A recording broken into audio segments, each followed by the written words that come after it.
আসসালামু আলাইকুম প্রিয় বন্ধুরা। তো আজকে আমি বেড়ানোর জন্য আসছি, অনেক একটা সুন্দর জায়গায় আসছি, আপনাদেরকে দেখাবো। এটা হয়েছে হাটখোলা ব্রিজ। দেখুন আপনারা, আমি দেখাইতেছি, আপনারা আমার সঙ্গেই থাকুন।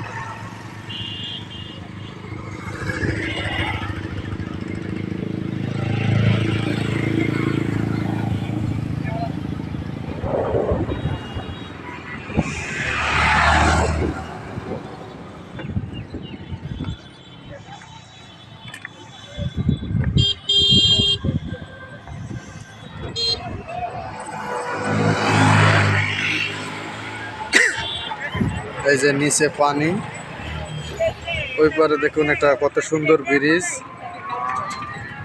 বিশেষ করে এই হাটখোলা ব্রিজটাতে আপনার বর্ষাকালে যখন পানি হয়, অনেক মানুষ বেড়ানোর জন্য আসে, কেউ কেউ আবার গোসল দেওয়ার জন্য আসে। ওই যে ওখানে দেখতেছেন ভাটা, এখন পানি নাই তো এই জন্য ভাটার কাজ চলতেছে। এটা হচ্ছে ভাটা, ইট ভাটা। কত সুন্দর একটা জায়গা, বাতাস হচ্ছে অনেক সুন্দর। এই যে চাষা আসছে, চাষা কিছু চাওয়ার জন্য আসছে। যাই হোক প্রিয় বন্ধুরা, আপনারা সবাই ভালো থাকবেন এবং সুস্থ থাকবেন। আল্লাহ হাফেজ।